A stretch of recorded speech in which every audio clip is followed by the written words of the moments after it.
আপনারা ইতিমধ্যে জানেন গত 7ই আগস্ট রাত্রে আনুমানিক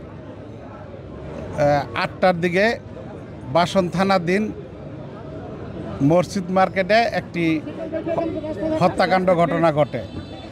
সেই হত্যাকাণ্ডের ঘটনা এবং জয়দেবপুরে এক সাংবাদিককে থেতলিয়ে দিছে।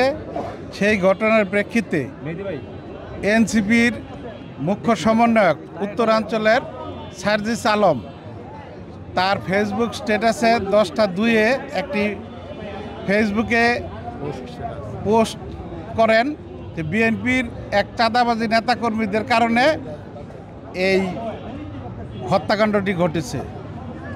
কোনো ধরনের যাচাই বাছাই না করে, পুলিশের কোনো জবানবন্দি না নিয়ে সে বিভিন্ন সময় বিভিন্নভাবে, আপনারা জানেন জাতীয়তাবাদী দল বিএনপি একটি বাংলাদেশের সবচেয়ে বৃহৎ সংগঠন। এই সংগঠনকে হেয় প্রতিপন্ন করার জন্য সবসময় সে এই ধরনের বিভিন্ন বিবৃতি এবং স্ট্যাটাস দিয়ে থাকেন। আপনারা জানেন ইতিমধ্যে নির্বাচন ডিক্লেয়ার করেছে। এই নির্বাচনকে প্রশ্নবিদ্ধ করার জন্য এবং পিছিয়ে দেওয়ার জন্য এবং জাতীয়তাবাদী দলের ভাবমূর্তি সাধারণ জনগণের কাছে ক্ষুণ্ণ করার জন্য সে এই সমস্ত বিবৃতিগুলো দিয়ে থাকে। এর জন্য আমাদের সকল আইনজীবীদের নিয়ে, গাজীপুর কোর্টের যত আইনজীবী আছে সকলকে আমরা সাথে নিয়ে বিএনপির জাতীয়তাবাদী দলের আমরা সার্জিস আলমের বিরুদ্ধে মামলা রুজু করে গেলাম। বাসন মেট্রো থানার সভাপতি আমি তানভীর সিরাজ রুজু করে গেলাম। এই হাকিম কি দিল এটা আমাদের সাবেক আইনজীবী, যেহেতু এটা ফেসবুকে সার্জিস আলম একাই স্ট্যাটাস দিয়েছেন, আমরা সার্জিস আলমকে একজনকেই এই মোকদ্দমায় আসামি করেছি। বিচারক কি বললেন? বিচারক এই মোকদ্দমাটি বলছেন যে এটি যাচাই বাছাই হওয়া দরকার আছে। এটির যে ফরেনসিক রিপোর্টে ওনার স্ট্যাটাস ফেসবুকে দিয়েছেন, এটা জাস্টিফাই করার ফরেনসিক রিপোর্ট দরকার আছে।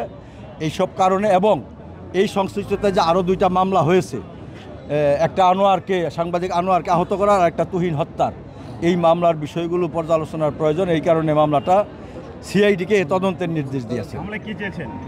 আমরা চেয়েছি যে আমাদের দল বিএনপিকে ভাবমূর্তি নষ্ট করার জন্য ইচ্ছাকৃতভাবে রাজনৈতিক প্রতিপক্ষ হিসাবে এনসিপির একজন নেতা, সে উত্তরাঞ্চলের মুখ্য সংগঠক সার্জিস আলম, তার এই যে উগ্র আচরণ এবং কথাবার্তা, এটা দিয়ে সারা দেশে বিএনপির ভাবমূর্তি নষ্ট হয়েছে। যার কারণে বিএনপির সারা দেশের কোটি কোটি নেতা কর্মীরা আহত হয়েছে এবং সাধারণ মানুষের মনে প্রশ্নের উদ্রেক করেছে। এটা দিয়ে জাতীয়ভাবে একটা অসন্তোষ সৃষ্টির প্রচেষ্টা চালানো হয়েছে। এই সকল কারণে আমরা তার শাস্তি দাবি করেছি। আমি অ্যাডভোকেট মোহাম্মদ সিদ্দিকুর রহমান, গাজীপুর জেলা আইনজীবী সমিতির সাবেক সাধারণ সম্পাদক, সাবেক সভাপতি এবং আইনজীবী ফোরাম, জাতীয়তাবাদী আইনজীবী ফোরামের সাবেক সভাপতি। এই মামলার আমি ফাইলিং লয়ার, আমি নিযুক্ত মূল লয়ার। আমার বন্ধুরা যারা আছে গাজীপুর আইনজীবী ফোরামের সকল আইনজীবী বন্ধুরাই আছেন সাথে আমি এটার মূল ফাইলিং লয়ার। কোর্ট বলেছে মামলাটা সিআইডিকে তদন্তের নির্দেশ দিয়েছেন। সিআইডির রিপোর্ট পাওয়ার প্রেক্ষিতে পরবর্তী আদেশ দিবেন গ্রহণ করেছেন। এখন এটা সিআইডি তদন্তের জন্য পাঠাবেন।